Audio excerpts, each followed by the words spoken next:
penularan tertinggi Itu di mereka. itu ada di mereka yang usia 20 sampai 40. Itu yang paling tinggi. Di seluruh dunia datanya begitu. Nah, di kita sempat datanya nggak seperti itu. Ya, karena nggak ke data, Pak. Persis. 5, 4, 3, 2, 1, close the door. Saya sedih loh ketemunya saatnya begini. Aduh. Itulah. Jadi waktu itu kan you text me. Gimana nih situasi? Iya. Okay. Dan the minute you texted, terus saya bilang tuh merasa Masya Allah, yes, we are facing tough situations. Terus kan immediately you said, what can we do? Gitu. You offer help waktu itu. Immediately. Iya.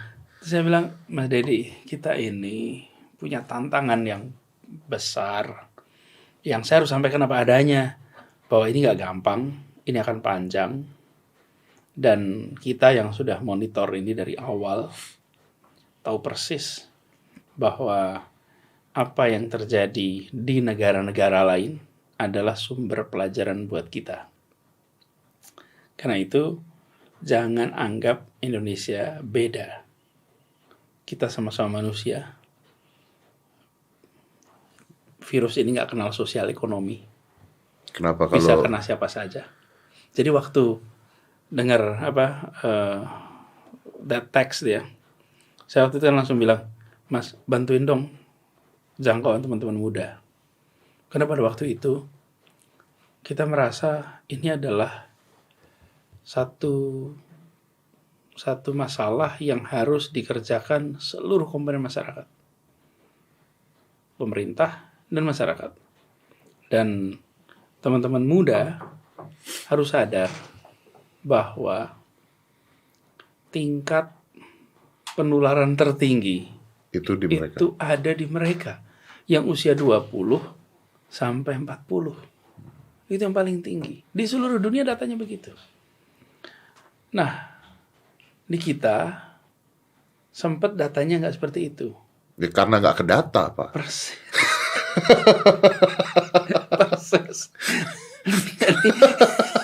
Jadi di mana-mana anak muda yang paling banyak pergi-pergi, paling banyak interaksi, anak muda yang paling banyak tertular. Iya, mungkin karena mereka berpikir bahwa mereka itu kalau kena juga ya paling pusing-pusing doang, tidak akan meninggal seperti orang tua. Mungkin mereka berpikirnya seperti itu. Ya. Itu, jadi mereka tidak merasa bertanggung jawab. Tapi Pak, ini bukan nakutin. Saya punya ada orang saya tahu, saya kenal. Usia 24 tahun, kalau nggak salah, 24 atau 28 tahun. Dia adalah olahragawan, PT, personal trainer, hidup sehat, tidak merokok. Sekarang di ventilator. Aduh, infected ventilator. Iya, infected dan sekarang di ventilator. Artinya nggak ada asma, nggak ada jantung, diabetes. Tidak ada, bersih semuanya. Artinya saya kemarin ketika saya bikin podcast saya mengatakan bahwa oke, ini akan kena yang tua, kena yang begini. Tapi begitu ada beberapa orang yang saya tahu kena seperti itu, saya akhirnya agak berubah pikiran bahwa sometimes kita nggak tahu juga. Ada mungkin yang mereka nggak tahu, iya, dan mereka kena gitu. Betul. Dan mereka kena, dan sekarang di ventilator. Jadi bukan artinya lu muda terus nggak akan kena, terus bebas ngapain dan sebagainya. No, I have a proof. Someone 28 years old, sehat, olahragawan, sekarang di ventilator. Sad story. Very sad. Ini ya, Bunda di kita ini monitor ini sejak Januari. Sejak Januari kita kerjakan. Senyap, supaya tidak bikin panik orang. Monitoring apa yang terjadi di sana. Kenapa kita di Jakarta kok melakukan ini semua? Jakarta itu adalah gerbangnya Indonesia bagi dunia internasional. Karena itu, kalau Jakarta tidak monitoring ini, tidak melakukan persiapan, habis Indonesianya. habis Indonesianya. Dan how am I supposed to defend our policy kepada anak-anak saya nanti yang mereka akan tanya, ayah apa yang dikerjakan tuh di periode itu? Nggak bisa. Tapi bukannya Anda disalahin malah, Pak? Ya di awal-awal begitu. Ya kan? Di awal-awal semua bilang Anies nakut-nakutin, Anies membuat masyarakat menjadi khawatir. Sekarang bagaimana tidak khawatir? Ini nih angka di sini nih Mas Dedi ya. Waktu saya tulis ini 157 kasus. Itu hari Rabu minggu lalu. Minggu lalu 157 kasus ya? Di Jakarta. Oke. Saat ini? Hari ini angkanya udah jadi dalam waktu 1 minggu kita ngeliat 495. 157 hari Rabu lalu, hari ini 495. 3 times. Bro. Ya, dan ketika 3 minggu lalu kita ngomong soal ini, bahwa kalau kita relax, angkanya akan lompat luar biasa. Kan itu kita nggak boleh relax. Jadi kita ini ya, ada di awal, tanggal 7 Januari, itu kita sudah bisa, jadi saya bagi 3 fase. Fase pertama, pada waktu itu kita langsung menjangkau pelayanan-pelayanan kesehatan di Jakarta. Jakarta ini ada 190 rumah sakit. Ada klinik, kalau mau klinik swasta jauh lebih banyak lagi. Kita, waktu itu namanya masih pneumonia Wuhan. Belum ada yang nyebut COVID, corona belum ada. Waktu itu namanya pneumonia Wuhan. Apa yang dilakukan? Beritahu kepada semua rumah sakit, ancaman pneumonia Wuhan, ini indikasinya orang-orang yang punya potensi itu seperti apa. Orang baru berpergian di luar negeri. Ada tuh kriterianya semuanya. Yang kemudian kita sekarang kenal namanya orang dalam pemantauan. Pemantauan, iya. Okay? Itu awal Januari kita kerjain. Bahkan kalau tengok lagi ya sekarang, rasanya kayak baru kemarin. Tanggal 29 Januari, kita ini bikin rapat pimpinan khusus di Pemprov DKI dengan ngundang imigrasi, ngundang badan intelijen, untuk membicarakan mengenai ancaman pneumonia Wuhan. Waktu itu udah mulai bicara tentang coronavirus. Artinya untuk menafsirkan akan seperti apa? Untuk kita menjaga waspada. Waktu itu batas kita. Batasnya. Kenapa kok undangnya imigrasi? Yeah. Saya waktu itu ingin tahu siapa saja yang datang dari Tiongkok di Jakarta. Okay. Saya ingin tahu mereka tinggal di mana, alamatnya di mana, tinggal sama siapa. Karena mereka adalah orang yang kita harus pantau. Yeah. Kini mau jagain Jakarta ini. Supaya mereka, kalaupun masuk, periksa. Datanya nggak ada. Saya kayaknya ingat banget Pak Anies tuh nggak pernah ngomong di media tentang hal tersebut sama sekali. Juga nggak pernah ngomong bercanda tentang virus ini kalau nggak salah. Nggak pernah sama sekali. Ini tuh sangat serius. Kita nggak pernah ngomong di media. Sampai kemudian kita pantau nih. Saya pantau terus. Tiap 2 hari sekali dapat data. Berapa jumlah orang dalam pemantauan. Berapa pasien dalam pengawasan. Datanya makin hari makin naik. Dan saat itu saya bilang, ini pasti kita sudah ada kasus. Ya. Cuman kita nggak punya datanya, kita nggak punya kewenangan untuk melakukan pemeriksaan labnya dan lain-lain. Tapi kan gini, bro, agak bodoh ketika berpikir negara lain bisa kena terus Indonesia itu kebal. Itu kan sudah tidak masuk akal. Saya sempat ngomong juga, gue sempat ngomong di podcast gue, ini udah gak masuk akal kita dibilang kebal. Dan udah gak masuk akal ketika dicanda-candain, maksudnya, kita kebal lah, kita berdoa hilang lah, dan sebagainya. This is not a jokes anymore. Why people make it as a jokes? Yeah. Why important people making this as a jokes? Because this is not a jokes. This is no jokes, and that is irresponsible. Ya, ini tidak bisa. Ini tuh sangat serius. Sekarang kalau ada yang bilang nih, dan beberapa kali saya mengalami itu, Pak Anies, kan tingkat kematiannya cuma 3%. Lebih rendah daripada cancer. Kematian cancer lebih tinggi. Kematian jantung lebih tinggi. Bahkan kematian flu biasa, prosentasenya lebih tinggi. Ada bahkan yang bilang begini, kecelakaan lalu lintas itu, persentase kematiannya lebih tinggi. Ini jawaban saya. Ini bukan soal penyakitnya. Ini soal penyebarannya.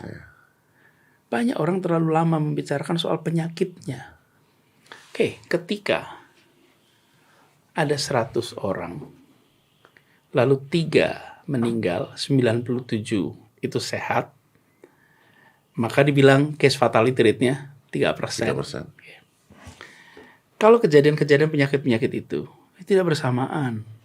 Problem dari sini adalah karena ini penyebarannya. ketika terjadi bersamaan, asalnya ratusan, jadi ribuan, jadi belasan ribu, jadi puluhan ribu. Maka sistem pelayanan kesehatan kita tidak sanggup untuk menangani. Jumlah tempat tidur terbatas, jumlah kamar terbatas, jumlah rumah sakit terbatas, jumlah dokter terbatas, jumlah perawat terbatas. Jadi, bukan soal case fatality rate-nya cuma 3%, tapi kejadiannya bersamaan dalam jumlah yang luar biasa banyak. Dan kita tidak memiliki media untuk menampung hal tersebut. Jelas tidak Artinya nggak jadi 3% lagi. Nggak jadi 3% lagi karena tidak tertangani. Oke? Kalau jadi gini, ada ambang batas di mana sistem pelayanan kesehatan kita bisa melayani. Oke? Ketika jumlah pasien itu meningkat Secara mendadak nih kita bicara ya. Okay. Sebutlah supaya gampang hitungnya ya. Sebutlah misalnya gini, di Jakarta kapasitasnya misalnya nih untuk perhitungan sederhana 1.000. Oke. Maka ketika kasusnya ada 50 60 tertangani. Yeah. Naik 500 masih tertangani. Yeah. Begitu dia menjadi 1.000 udah mulai padat tuh. Yeah. Semua dokter udah pasti setengah mati. Naik lagi jadi 2.000, 3.000, udah. Sistem yang kita miliki gak akan bisa, dan ini dialami bukan hanya di Indonesia, seluruh dunia. Seluruh dunia. Dan bukannya kita juga udah belajar dari BPJS aja kita pusing kan? Iya betul. Ya kan? BPJS kita pusing, tambah ini pula. Tambah ini pula, betul. Dan ini ya, kalau kita lihat apa yang terjadi di seluruh dunia, bahwa sistem pelayanan kesehatan itu tidak didesain untuk melayani epidemik, apalagi pandemik. Tidak ada. Ya memang nggak siap. Kalau siap kan udah dari kemarin-kemarin kita beres. Mungkin ada satu negara seperti Singapura. Singapura sesudah pengalaman SARS kemarin, Iya. dia melakukan reorganisasi. Iya, betul. Sampai rumah sakitnya pun sudah disiapkan. Siapkan. Dia belajar dari kasus SARS. Jadi dia bangun, pemerintahnya membangun ICU Iya, iya. di rumah sakit swasta. Saya baca itu, betul. Lalu mereka mengatakan di dalam kondisi emergency, semua ICU itu dikontrol oleh pemerintah. Betul. Diambil alih. Betul. Dalam kondisi normal, Anda silakan pakai. Sehingga ketika muncul situasi seperti sekarang, mereka cukup punya banyak ICU. Nah, kita tidak. Karena itu, mengetahui ini, apa yang harus kita kerjakan? Menahan penyebaran. Iya. Supaya jumlah tadi, kalau tadi sebutlah untuk diskusi itu sebutnya 1.000, jangan sampai meningkat terlalu banyak kasus sehingga melampaui kapasitas. Ini artinya, satu, kalau ada kasus, ungkapkan secara transparan. Oke? Dari awal, transparan. Si A kena, maka A-nya diberitahu. Supaya dia bisa beritahu tetangganya, keluarganya, koleganya. Sehingga kelompok itu bisa langsung diisolir. Merekanya melakukan yang dikenal sekarang self quarantine ini, karantina diri, karantina pribadi, supaya dia bisa melewatkan masa di mana virus itu tumbuh dan virus itu nanti mati, selesai, maka circle itu putus. Ya, jadi artinya menyetop penyebaran dari circle itu. Betul. Tapi bukannya Pak Anies sendiri pernah mengatakan jumlah korban segini? Pada saat itu saya lupa. Sedangkan Dr. Terawan mengatakan masih negatif. Iya, iya, iya. Waktu itu, kalau nggak salah 1 Maret. Iya, 1 Maret. 1 Maret, udah nggak bisa ditahan tuh. Udah angkanya sudah sangat mengkhawatirkan. Ya, di sini di Kompas ditulis bantah pernyataan Anies. Terawan mengatakan kurang tepat, semuanya negatif corona. Ya. What happened to this? What happened to this? I mean,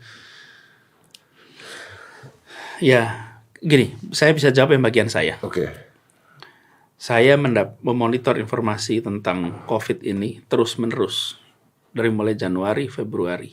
Angkanya terus meningkat. Bahkan jumlah orang yang sakit karena pneumonia bulan Februari meningkat tinggi sekali. Kan ini seperti pneumonia, bukan? Iya. Kita masih belum tahu nih positif atau tidak, enggak. Ya, hasil tesnya kita tidak bisa tahu persisnya. Tapi angkanya itu, dan pada saat itu saya bilang saya harus menyampaikan kepada rakyat Jakarta bahwa inilah situasi yang sedang dihadapi Jakarta. Kita harus berhati-hati, kita harus waspada. Waktu itu saya juga tidak memiliki informasi tentang konfirmasi berapa yang positif dan lain-lain. Dan saya sadar bahwa saat itu saya banyak diserang, dibantah, ini pernyataan saya. Tapi saya pernah ngomong di meja ini, saya nggak takut atas apa yang ditulis di sosmed.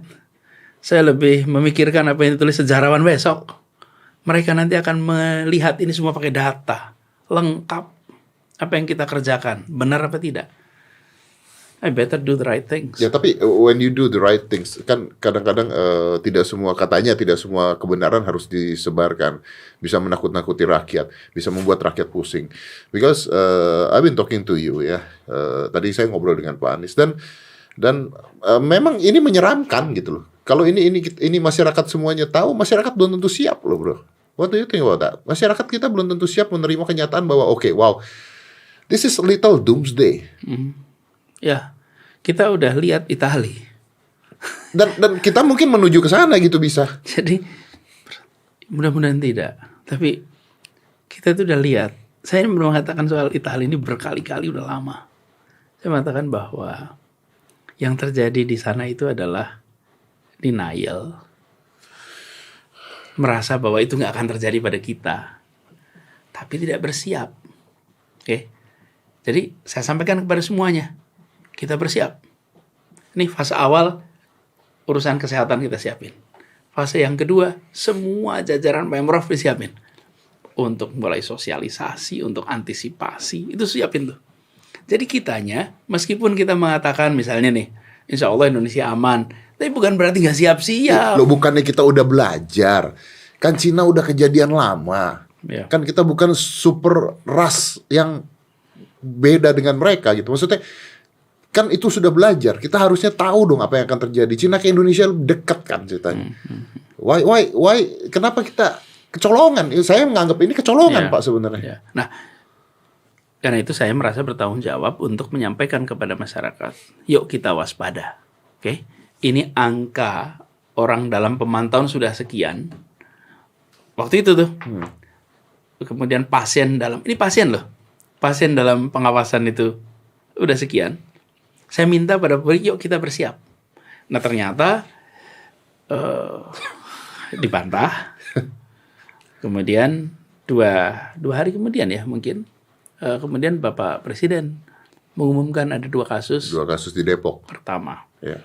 2 kasus itu sesungguhnya terjadinya di Jakarta. KTP-nya adalah KTP Depok. Tapi interaksinya terjadinya di Jakarta. Dan itu adalah case yang sudah dipantau oleh kita semua. Jadi waktu itu masih pakai nomor. Pasien nomor 1, nomor 2, nomor 3, nomor 4 terus gitu. Saya ini hampir tiap hari terima urutannya itu. Panjang. Kita monitoring tuh pasien nomor sekian, pasien dan waktu itu masih bisa dibikin peta. Siapa ketemu siapa di mana, masih ada urutannya. Di situ kita sudah sangat khawatir. Nah, karena itu kita merasa perlu mengingatkan kepada masyarakat bahwa kita harus siap. Apakah kita akan mirip seperti negara lain, kita belum tahu. Ya. Tapi kalau lihat selama perjalanan dari mulai tanggal 2 ketika diumumkan sampai dengan sekarang tanggal 26 sudah jadi Jakarta saja 485. Itu yang kelihatan loh, Pak. Itu yang kelihatan. Persis. 495, itu di Jakarta. Maka, ini kalau lihatnya nasional, kalau nasional sekarang udah 893. Coba bayangkan, dari 2 menjadi 893 kasus. Di 27 provinsi. Oke. Artinya, sekarang kita harus bekerja ekstra. Ini tidak bisa dikerjakan pemerintah saja. Karena menularnya itu kan bukan antar pegawai pemerintah kan. Menular itu kan antar semua masyarakat. Apa yang harus kita kerjakan? Jelas dari pengalaman seluruh dunia. Maksudnya, 1, mengurangi mobilitas. Mengurangi mobilitas itu 2 pilihannya. Oke. Negara memaksa untuk mengurangi mobilitas atau kesadaran atau diri sendiri. kesadaran mengurangi mobilitas. Ya. Itu rute yang dikerjakan di banyak negara. Mengurangi mobilitas. Tinggal di rumah, apa sih fungsinya? Supaya tidak ada interaksi. Dengan tidak ada interaksi, maka virus itu tidak berpindah dan tidak tumbuh. Karena mereka yang punya, kalau merasa sehat, maka dia akan jalanin itu. Bagi yang sakit, maka dia isolasi di rumah sakit. Nanti saya jelasin sendiri sakit itu. Jadi rute pertama adalah mengurangi mobilitas. Orang ada yang menyebutnya dengan lockdown. Sebetulnya itu ada stage-nya. Kita ini belum lockdown kan? Belum. Dan ada fasenya. Ada namanya limiting crowd. Limiting crowd, ya. Kemudian limited mobility. Itu yang kemudian mulai kita membatasi. That's what we're doing saat ini. Sekarang ini kita di Jakarta ini limited mobility. Oke. Kemudian ada yang berikutnya namanya near zero mobility. How to do near zero mobility? Near zero mobility itu artinya perjalanan antar kota misalnya dibatasin.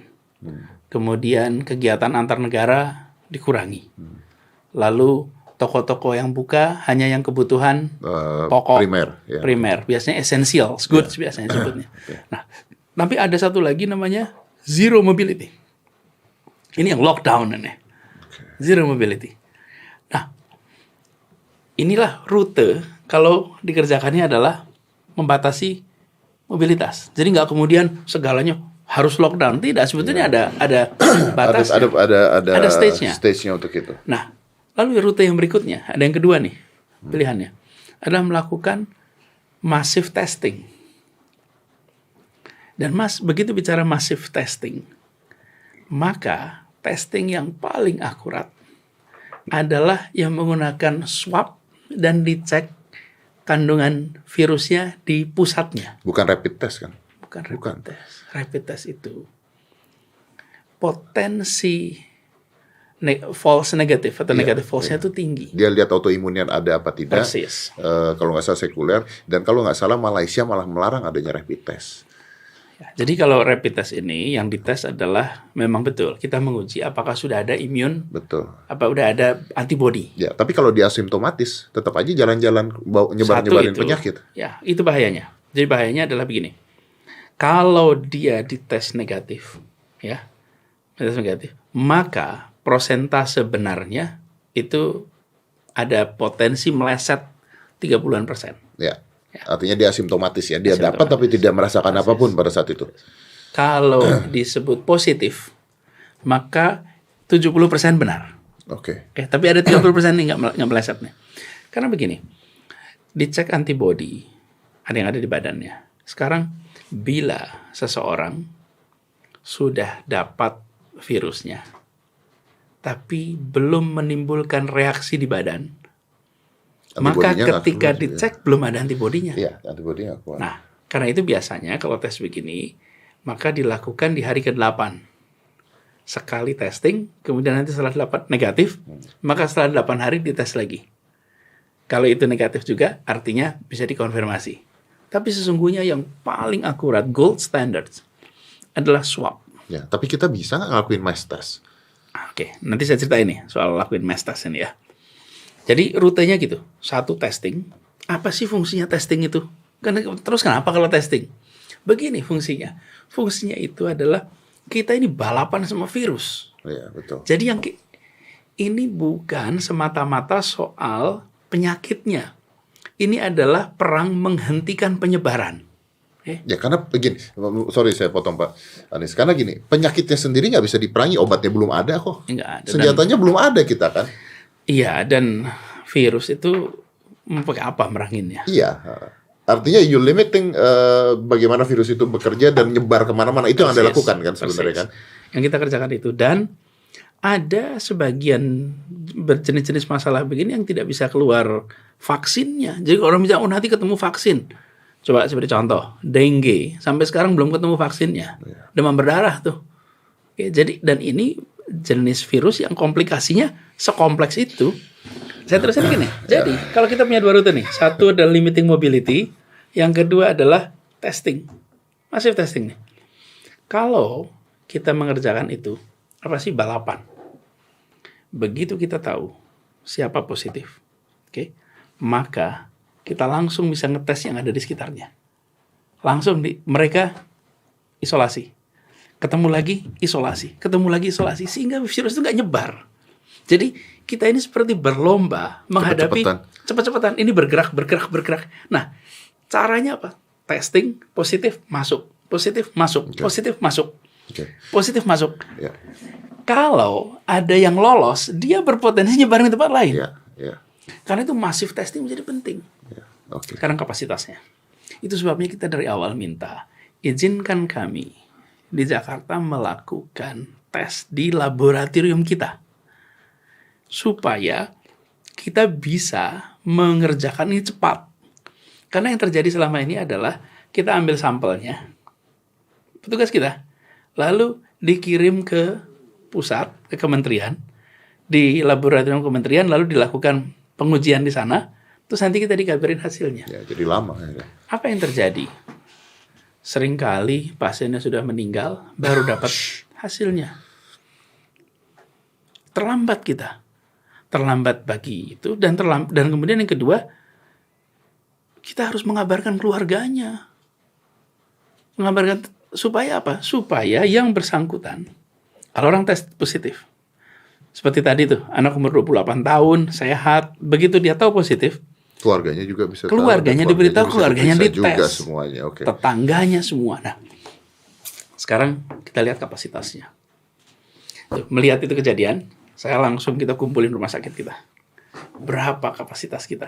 Oke. Ini ada rumusnya. Kalau ada 100 orang sakit, oke, dari pengalaman kita menjalani ini di Jakarta, maka kita bisa katakan agak beda dengan WHO.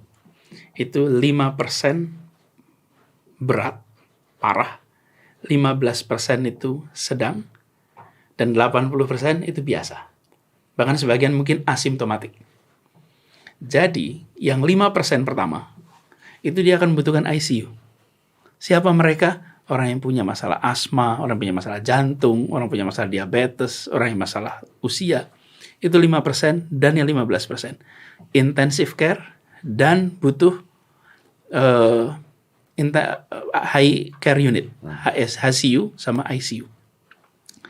Kita langsung kumpulin di Jakarta nih, rumah sakit mana yang bisa untuk nampung itu. Lalu kita cek siapa sih yang paling penting dalam penanganan ini. Yang paling penting itu adalah spesialis paru-paru dan spesialis ICU. Oke? Pulmonologis sama intensivis. 2 orang spesialis ini, 2 kelompok ini harus diselamatkan. Jumlahnya, Pak? Jakarta 200. You scare me. 200 Jakarta. Bayangkan, dari seluruh Indonesia jumlahnya cuma berapa ya? 800-an nggak salah. Dan 1/4 dari Jakarta. 2 ini tidak boleh sampai berkurang jumlahnya. Karena mereka lah yang nanti akan mengurusi 20%. Nah, yang 80% masuk ke kamar biasa. Oke. Jadi kita di Jakarta langsung bikin sekarang ini line up rumah sakit. Kita harus bangun yang namanya ICU yang cukup untuk menghadapi situasi ini. Dan ini ya, sampai kita bikin nih. Kita bikin simulasi dari apa yang kita miliki sekarang. Ada rumah sakit Cengkareng, rumah sakit Pasar Minggu. Ini yang 2 ini sudah masuk rumah sakit rujukan nasional. Kemudian kita sudah siapkan 3 rumah sakit tambahan. Duren Sawit, Koja, dan Tarakan. Dari semua yang ada, 5 rumah sakit awal ini, kita dapat 172 ICU untuk 20% ini, dan 1.200 untuk yang reguler. Jadi saya ini lihat kapasitas kita. Kita ini kapasitasnya adalah nampung orang sebanyak 1.374. Itu kapasitas kita. Jadi begitu saya lihat angkanya makin naik, saya tahu persis. Ini warga saya harus saya lindungi. Iya. Nah, kalau kita tidak bergerak cepat, sulit. Oke. Lalu kapasitas testing. Tunggu dulu, Bu. Ini sudah dijalankan, Bu? Sudah. Atas kerjasama dengan pemerintah pusat atau sendiri? Ini kerjaan DKI, karena ini kan bagian rumah sakitnya daerah Jakarta. Oke. Dan itu bisa dikerjakan oleh DKI sendiri udah. ya, tanpa harus menghubungi ke pemerintah pusat. Ya, kan gini, sekarang ada 8 rumah sakit yang rujukan. Ya, pertama RSPI Rumah Sakit Pusat Infeksi, Sulianti Saroso, kemudian ada Rumah Sakit Persahabatan, Rumah Sakit Fatmawati, ada Rumah Sakit Minto Harjo, Rumah Sakit Polisi, kemudian ada RSPAD. 6 itu pusat, 2 itu Jakarta. Milik kita. Yang 2 itu Cengkareng dan Pasar Minggu. Itu di dalam rumah sakit rujukan nasional. Tapi kita tahu persis jumlahnya itu terbatas. Iya, itu dia makanya. Jadi kami di Jakarta menyiapkan ICU-nya untuk tambahan. Nah, alhamdulillah pemerintah juga menyiapkan Wisma Atlet. Wisma Atlet untuk menampung itu. Menampung ini kira-kira adalah untuk mereka yang penanganannya yang 80% tadi nih. Itu yang 80% ya? Karena yang 20% ini memerlukan penanganan ICU. Di situ, begitu sampai ICU ya, yang dibutuhkan apa? Yang dibutuhkan ventilator. Obviously. Dan ventilatornya ya harus sejumlah. Do we have that? Harus ada. Harus ada. So sekarang nggak ada. Nggak ada. Nggak cukup.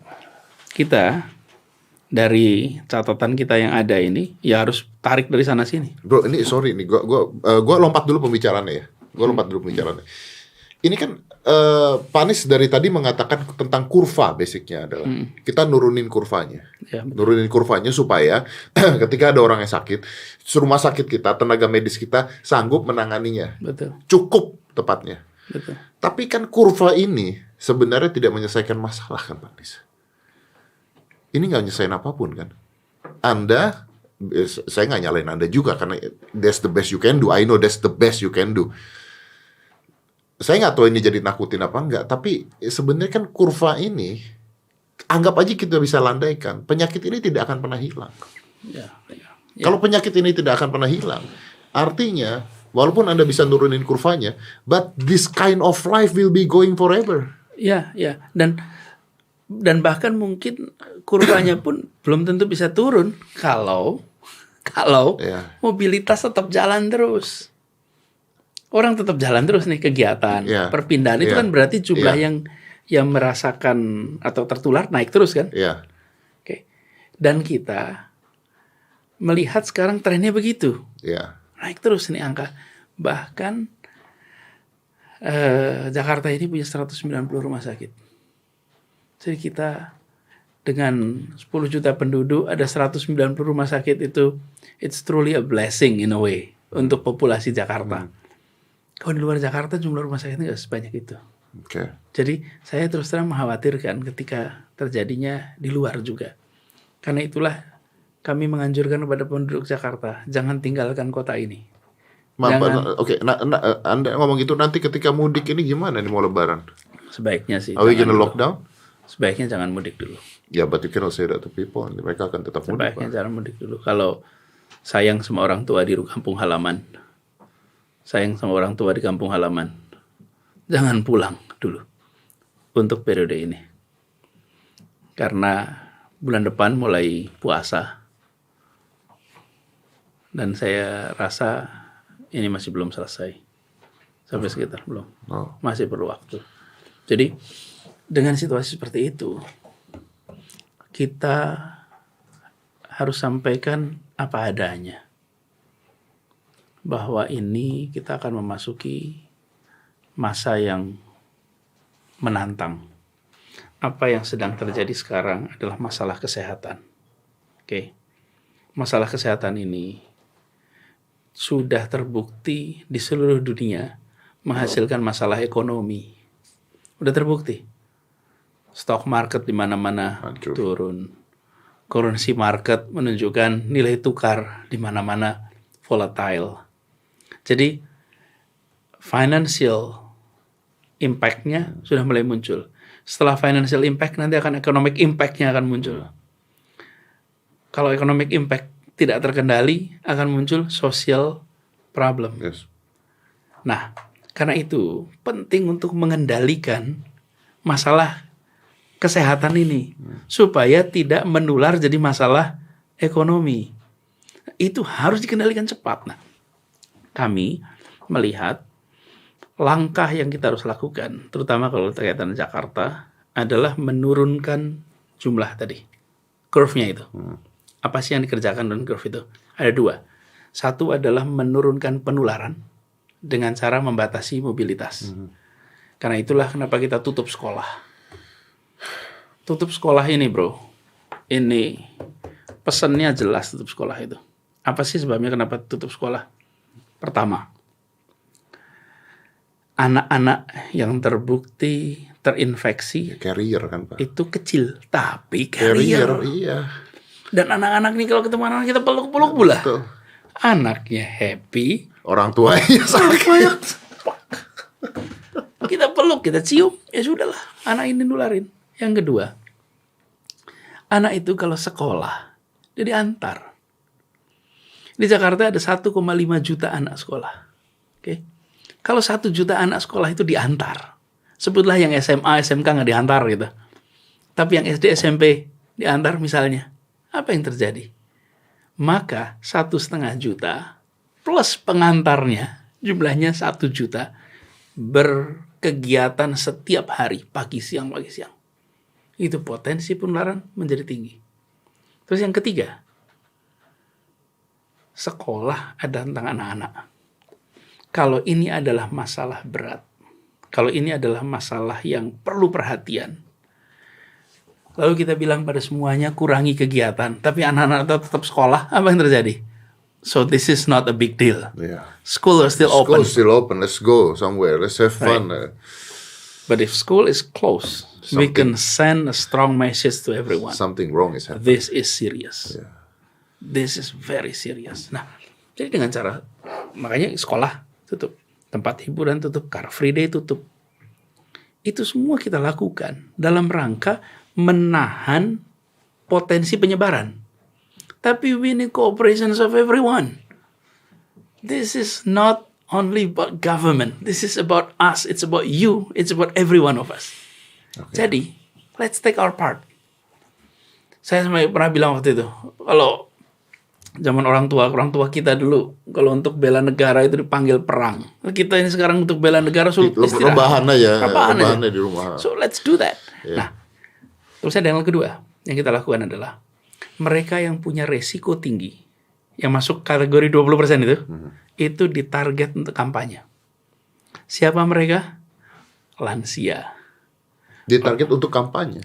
Kampanye untuk jangan pergi dari rumah. Jangan pergi dari rumah. Ya. Oke. Jadi kan kalau panggilan secara umum kan itu. Terus yang kedua adalah secara khusus bagi orang tua. Kepada keluarganya diberitahu, lindungi orang tua. Jangan salaman dulu, jangan cium tangan dulu. Kalau habis pergi, jangan sentuh orang tua. Orang tua dilindungi dengan cara tidak disentuh, dengan cara tidak dipegang tangannya. Orang tua, orang yang punya asma, orang yang punya masalah jantung, orang yang punya masalah diabetes. Jadi kita supaya apa? Mengurangi kelompok yang nanti membutuhkan ICU. Jadi kita ini tahu kalau orang kena 20% akan butuh ICU, 80% asimptomatik atau minimum treatment. Nah, yang 20% itu kita jangkau dengan kampanye. Lewat siapa? RT. Jangkau mereka. Ibu-ibu PKK, jangkau mereka. Kampanyein, jaga sama-sama. Langkah ini kita lakukan untuk mencegah. Ini bukan menimbulkan panik, bukan. Harus waspada aja. Gak pernah. 28 tahun aja sehat walafiat, terus sekarang bisa sakit kayak begitu. Bayangkan. Kalau orang tua kenapa sih? Ya karena usia, maka immune sistemnya lebih rendah. 5, 4, 3, 2, 1, close the door.